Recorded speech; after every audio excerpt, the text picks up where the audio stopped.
Om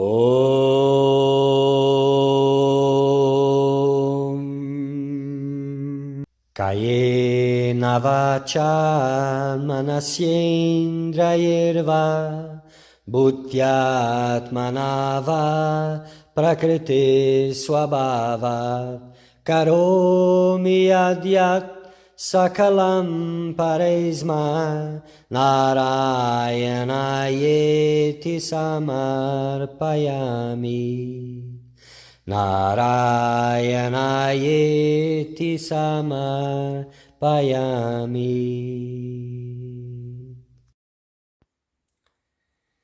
Dear Seeker of Truth, welcome. In this series of videos, we are going to talk about Bhakti Yoga, the path of devotion, of divine love, of God realization. So we are going to talk about the Narada Bhakti Sutras, a beautiful work attributed to sage Narada that talks about in full length of the path of devotion. May you all find inspiration in this work. May you all find meaning and purpose in your spiritual quest through these words. This kind of work, these words, these sutras, they bring light and they open the door to the life of the real quest for liberation. May you also find divine love in your heart.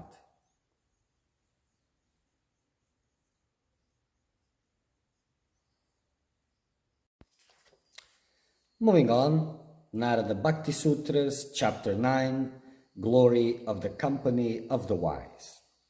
So in the previous sutra of the previous video, I failed to address a word which is meaningful in the sutra. The word is unapproachable. I will read it again. The company of the great souls is again difficult of attainment. It is unapproachable and it is infallible or unfailing in its effect. So this unapproachable is an important word because it is clearly stating that without merit you cannot approach it. So imagine, for example, that you are listening to these words and you say, okay, so if that solves salvation, then I will just see on the internet who everyone else is calling a guru and I will get close. If it is a real guru and if there is no merit, it will not be accessible to you. So in some way, doors will not open. So moving on. Verse Sutra 40. The company of the great ones is obtained by the grace of God alone. So only by the grace of God is this company obtained. And this is again by merit. Again by merit. So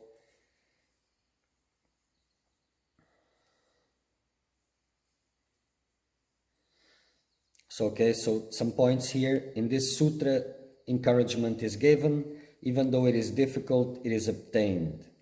Then it has to be honored. Pleasing God is not that difficult. If you are sincere, if you work hard, eventually He will bless you with that. But then it's up to you to honor it and to cherish and see for the grace and the opportunity that it is.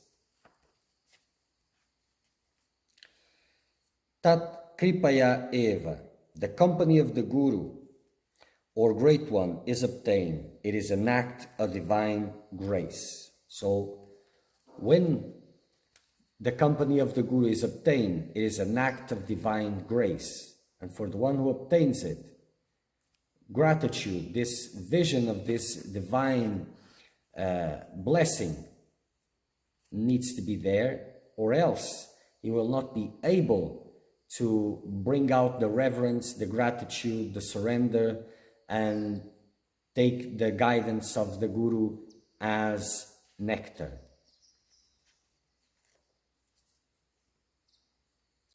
When the time is ripe, the Guru and the disciple are brought together in mysterious ways, and that great and unpredictable journey begins. This is a very big sentence. It doesn't seem to be, but it is a big sentence. So when the time is ripe, there's this sentence that says, when the disciple is ready, the Guru appears. That's not the best sentence. This is the best sentence. When the time is ripe, the Guru and disciple are brought together in mysterious ways, ways that cannot be understood. And that great and unpredictable journey begins. It is great and it is unpredictable. Well, there's many predictions that happen in the mind of the disciple, of course, but he cannot predict what that journey will unfold to him. And the time, well, even that sentence, when the disciple is ready, it's not really what people imagine it to be, because sometimes seekers imagine that, okay, so I found my Guru, I'm under guidance, but I'm not being able to follow the guidance. So what does this sentence means when the disciple is ready? Surely I must not be ready. When there is potential, when conditions are suitable, when it is time, it happens in mysterious ways. Even you have the merit, but that doesn't mean it comes instantaneously. It will take its time.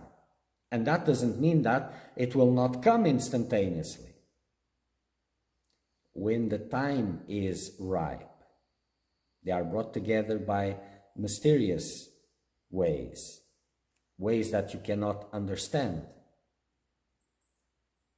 And then that great and unpredictable journey begins. It's a roller coaster, an adventure, an epic, whatever you want to call it. It's a great journey, but it's unpredictable. And it's unpredictable because one of the purposes of that meeting is to break all illusions of the disciple. It's for the disciple and the Guru to become one. And that means the disciple goes to the Guru, goes at its level. It doesn't mean that the disciple will bring the Guru down to its own level. So all expectations of a disciple get frustrated. Because it's about breaking his illusions, not about confirming his own illusions.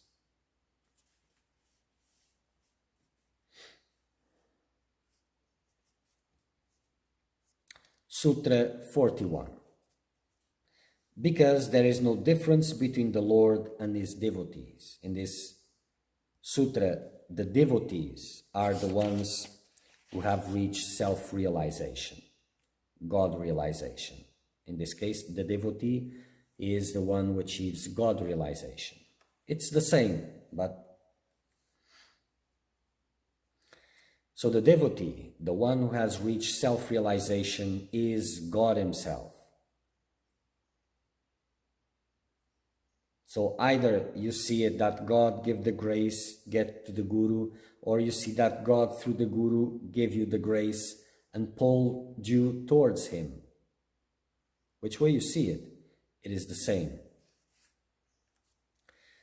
He who serves a devotee serves God himself. He who serves the one who has achieved God realization serves God himself. The devotee dwells in the heart of God, and God dwells in the heart of his devotee. So if you look at the Guru and you see a body and you see a person, you're missing the point. And those who are attached to their own body imagine that the Guru is the body also, and he is not the body. That individual is not there anymore.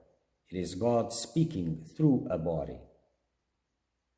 So serving a Guru is serving God.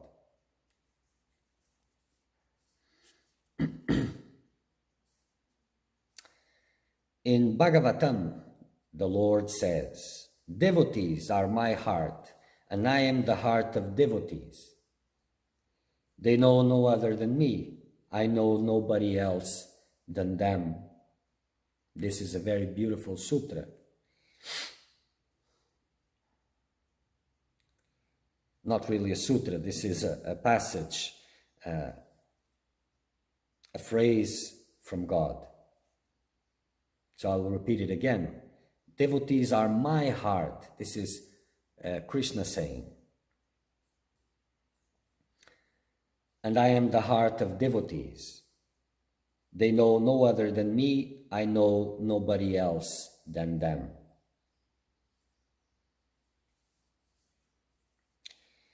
When the impurities of the mind are removed, the devotee recognizes that there is no difference between him and the Lord. So when all the impurities are removed, you will see that there is no difference between you and God. You will see by direct experience of it, not by understanding. And that is God realization.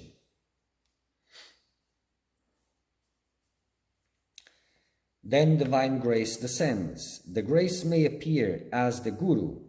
The grace may come in the form of concentration, serenity, devotion, vision of the Lord. So grace manifests in many ways. As the Guru, as being able to concentrate more, as divine visions, as serenity, as bliss. Many ways that grace manifests.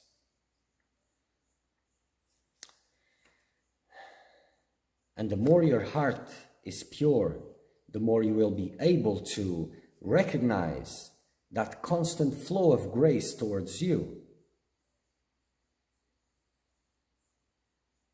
And understand that it doesn't matter where you are. Life is a constant flow of grace. Even suffering is a flow of grace, because it is bringing your attention to God, removing it from the world. So it is grace. But for the devotee, the one who is looking for God realization, wanting to become one with God, he will see much more grace. He will be able to recognize. And the more he gets purified, the more grace he will see. When he is fully purified, he becomes grace.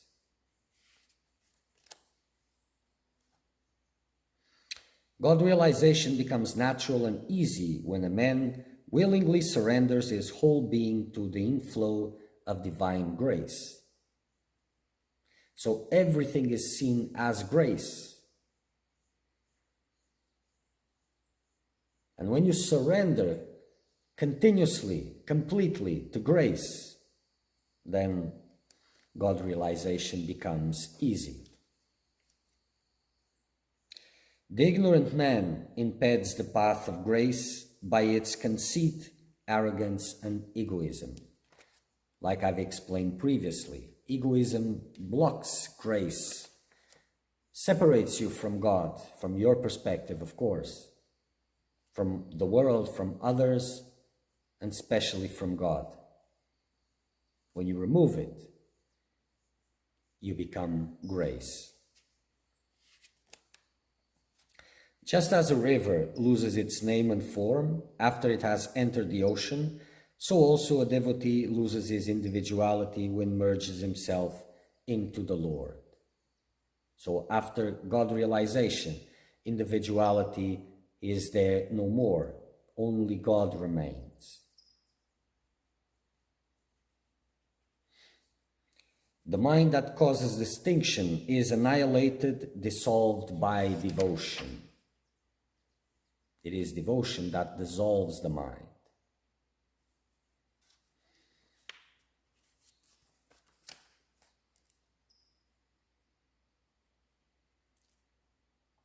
These are all words to an exalted state. This is important to understand.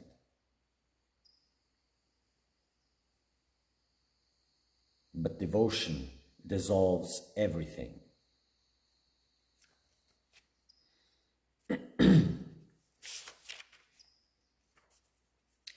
Sutra 42. Let that alone be practice. Let that alone be practice.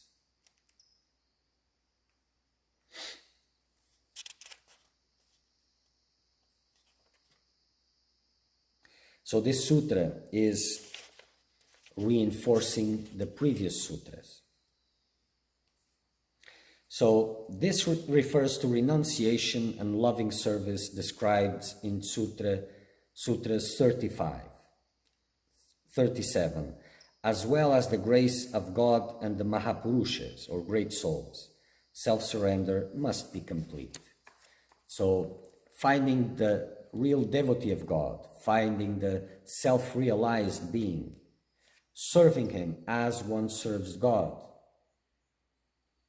cherishing that presence, that blessing, honoring it by following the guidance which helps you in the direction of purifying yourself.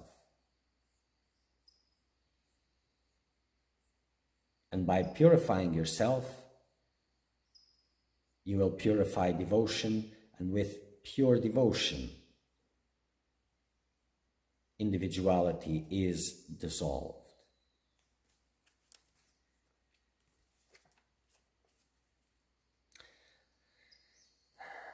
Live for, work for, strive after the grace of God.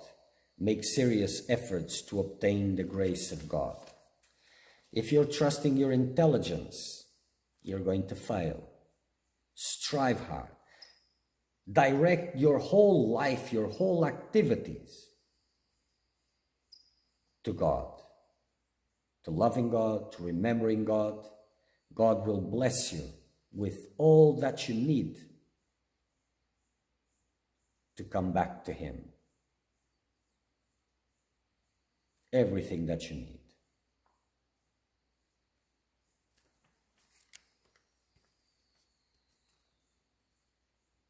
If you wish to cultivate divine love, sincerely long for the company of the great souls, because they are the boat back to God. So if that is serious, if you really want God and God alone, seek the company of the God-realized one. Serve Him. Strive according to His guidance. Devote yourself to Him. And that alone assures your salvation, if you can honor it, of course, as previously mentioned. Then the last point, very important point, cultivate the virtues. You see, a seeker is like a real seeker, a good seeker is like a ripe fruit. When the fruit is ripe, it is picked from the tree. If the fruit is not ripe, it will not be picked from the tree. It will stay there a little longer. So getting ripe is to cultivate the virtues, to strive hard for God realization, to meditate intensely on God, to jap, kirtan, all those things.